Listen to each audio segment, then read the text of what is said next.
अस्सलाम वालेकुम dear students. आज का टॉपिक क्लास 11th के लिए और हमने आज नया चैप्टर स्टार्ट करना है। वो चैप्टर बायोमॉलिक्यूल्स है। चलिए without wasting the time topic को स्टार्ट कर देते हैं। हम सभी को पता है कि जितने भी लिविंग ऑर्गेनिजम्स हैं वो सेल्स से बने हुए हैं और इन सेल्स के अंदर केमिकल कंपाउंड्स होते हैं, केमिकल्स होते हैं।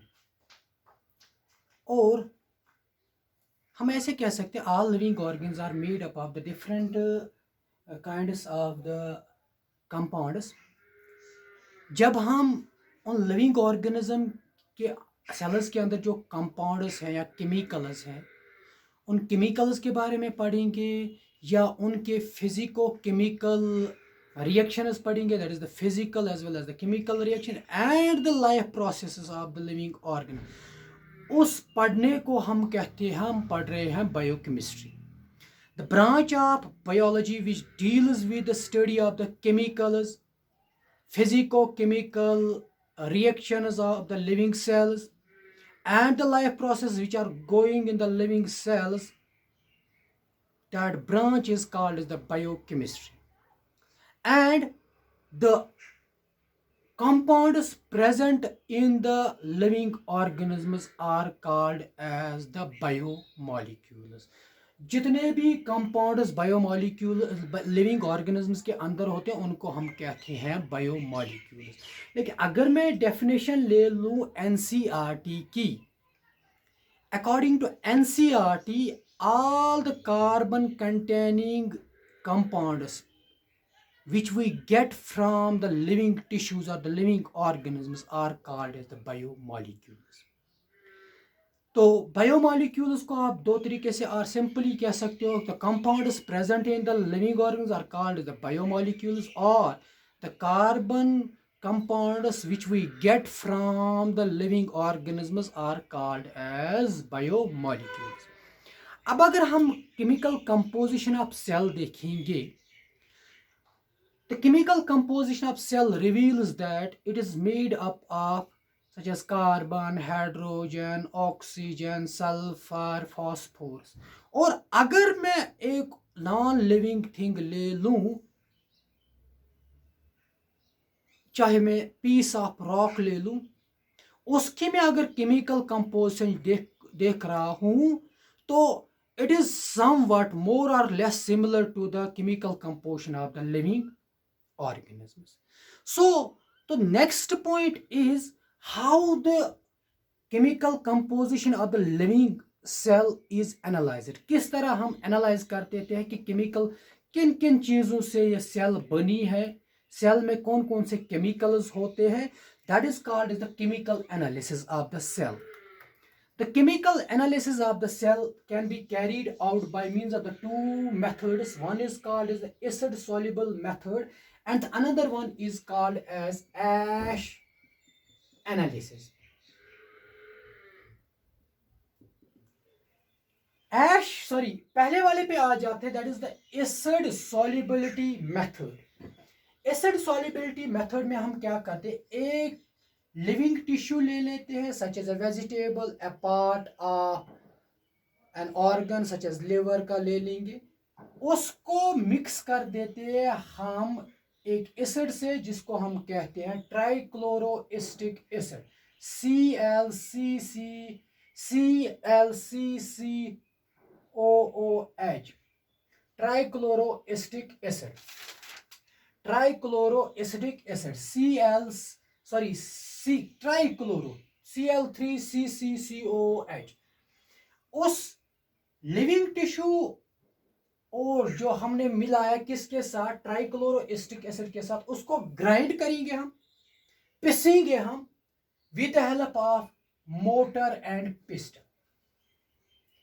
जो ही हमने इसको पिसा तो किसकी वजह से, मोटर एंड पिस्टन की से, वहां पे एक सूप बनेगा, सूप लाइक बनेगा. तो उस सूप लाइक स्ट्रक्चर को हम फिल्टर करेंगे या स्ट्रेन करेंगे, with the help of a cheese cloth और ए कॉटन क्लॉथ. हमें दो फ्रैक्शंस मिलेंगे। एक फ्रैक्शन जो सॉल्युबल होगा इस ट्राइक्लोरोएस्टिक एसिड में, जब हम उसको फिल्टर करेंगे वो जो soluble part of the living tissue will pass through the filter, will pass through the cheesecloth or the cotton cloth। तो यहाँ पे में अगर हमने यहाँ पे ये सूप है तो इसको हम फिल्ट्रेट कर रहे हैं। एक पार्ट जो रहेगा वो यहीं पे रहेगा, लेकिन एक पार्ट जो सॉल्युबल वाला होगा वो नीचे आएगा। यहाँ पे जो नीचे आएगा that is called as acid soluble pool, और इसको हम कहते हैं फिल्ट्रेट। और जो पार्ट लिविंग टिश्यू का सॉल्युबल जो ऐसे रहा, जो सॉल्युबल नहीं था ट्राइक्लोरोएस्टिक एसिड में, वो यहीं पे ऊपर रहेगा। उस पार्ट को हम कहते हैं acid insoluble pellet, acid insoluble pellet. तो दो फ्रैक्शंस निकलते हैं, या इसको हम कहते हैं रिटेंटेट, रिटेंटेट। तो मैंने क्या बताया कि अगर हमें केमिकल एनालिसिस करनी हो सेल की, हम दो तरीके से कर सकते हैं। एक को हम कहते हैं एसिड सॉल्युबिलिटी मेथड, दूसरे को हम कहते हैं एश एनालिसिस। एसिड सॉल्युबिलिटी मेथड में हम एक लिविंग टिश्यू ले लेते हैं, वेजिटेबल ले लेंगे या पीस ऑफ लिवर ले लेंगे, उसको मिक्स करेंगे, ग्राइंड करेंगे with the help of motor and pistol से, और वहां पे जो सूप बनेगा उसको हम फिल्टर करेंगे, स्ट्रेन करेंगे through with the help of a cheese cloth और द कॉटन क्लॉथ।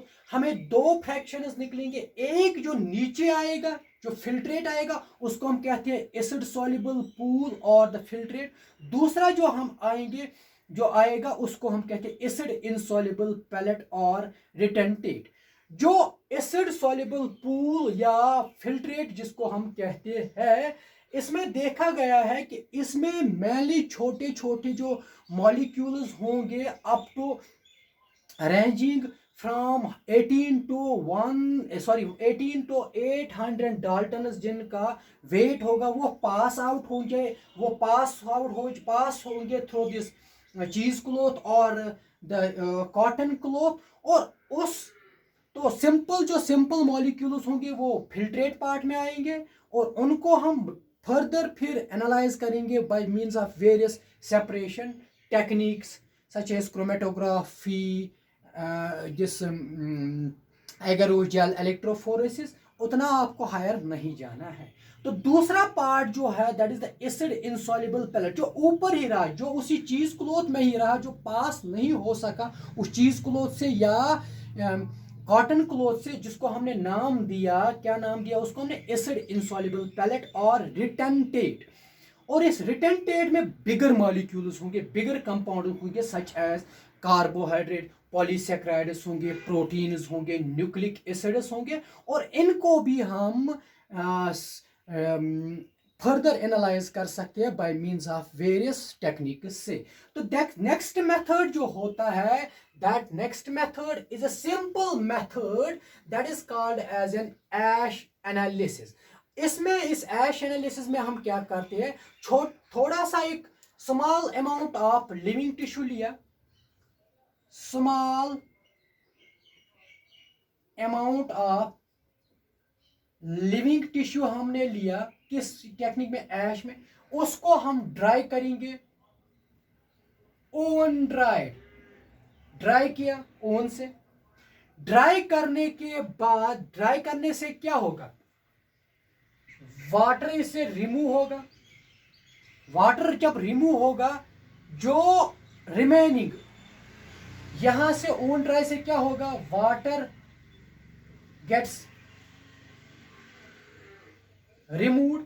जो ड्राई करने के बाद जो वाटर पूरा निकला, उसके बाद जो ये लिविंग टिश्यू रहा, उसको हम कहते हैं इस लिविंग टिश्यू का ड्राई वेट। ड्राई वेट को ले लिया जिसमें कोई पानी नहीं होगा, जिसमें पानी नहीं होगा क्योंकि हमने उसको ड्राई किया, जो भी इसमें पानी था वो रिमूव हो गया है। अब इस ड्राई वेट टिश्यू को हम बर्न कर देते हैं, इस बर्न जला देते हैं। जो जला देते हैं हम इसको, इसमें जितना भी कार्बन होगा, कार्बन जो होगा वो ऑक्सीडाइज होगा to the gases form, that is the carbon dioxide और कार्बन मोनोऑक्साइड। कार्बन जो भी कार्बन कंपाउंड्स होंगे तो कार्बन होगा, कार्बन गेट्स ऑक्सीडाइज्ड। जो ही ऑक्सीडाइज होगा, किस में होगा ऑक्सीडाइज टू गैसेस फॉर्म। बाकी क्या बचा इसके बाद, जो बचा उसके बाद, जो यहां पे बचा बर्न्ड होने के बाद, कार्बन तो रिमूव हो गया in the form of A gases form, जो बाकी बचा उसको हम कहते हैं ऐश। इस ऐश में बहुत सारे इनऑर्गेनिक एलिमेंट्स होते हैं लाइक कैल्शियम, मैग्नीशियम एक्स्ट्रा। और इस ऐश की अगर हम एनालिसिस करेंगे तो that will give us an very good analysis for the inorganic elements like calcium, magnesium extra.